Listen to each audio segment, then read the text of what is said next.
The modern American teenager faces a lot of tough choices, vaping or Zyn, TikTok or Instagram, but for one ambitious 18-year-old in Charlotte, North Carolina, the choice was much simpler. How do I get from point A to point B? The answer, according to court documents, was to acquire a Kia Forte using a method that real estate agents would call creative financing and the rest of us call felony theft. Today we're reviewing the latest installment of Florida Man, but this time it's sponsored by the fine folks in Charlotte, North Carolina. Our protagonist is 18-year-old Ronny Melgara. Now, Ronny, along with what police are calling an associate, which is just fancy cop talk for the guy holding the USB cable, allegedly decided to take a Kia Forte for a test drive. Now, I know what you're thinking, a Kia Forte, that's not exactly a getaway car from a Michael Bay movie, and you'd be right, but you have to admire the commitment to the bit. They weren't going for luxury, they were going for available. Yet nothing says practical like committing a larceny at 2:30 in the morning. So Ronny and the squad, which included a third passenger whose identity is being protected because they're a minor, probably because their parents are mortified, decided to take this Kia on what I can only assume was a very important midnight errand. According to the Charlotte Mecklenburg police, the car was traveling at a high rate of speed. Now, high rate of speed is police code for faster than a mobility scooter. Witnesses or evidence suggested they were really sending it.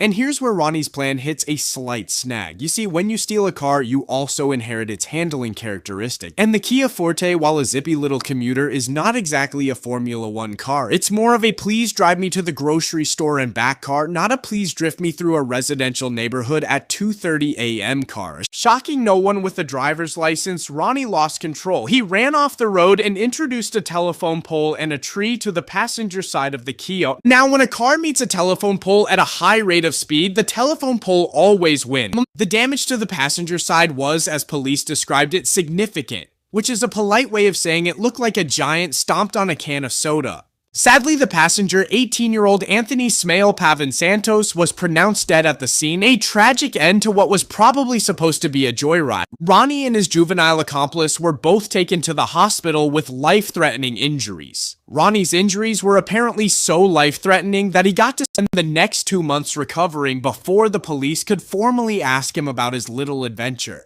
Now, here's where the satire kind of writes itself. Ronny has been charged with, wait for it, second-degree murder. Yes, you heard that right. Not just unauthorized use of a motor vehicle, not just speeding ticket, the sequel, murder. The legal theory here is called malice. And no, it's not because he maliciously chose a Kia over a Hyundai. In North Carolina, if you commit an act that is so inherently dangerous and reckless that it shows you have a mind utterly without regard for human life, and someone dies, that's second-degree murder. So Ronny's logic was basically, I'm gonna steal this car. I'm gonna drive it like I'm in a Fast and Furious movie on a residential street. What's the worst that could happen? And the answer, tragically, is that his friend died and Ronny now gets to trade his hospital bed for a prison cell with a murder charge carrying no bond. It's a grim math equation. A stolen Kia Forte plus high speed plus a telephone pole equals a dead 18-year-old and another 18-year-old facing life in prison for murder. All for what? A thrill to impress the minor in the backseat, to save 30 bucks on an Uber?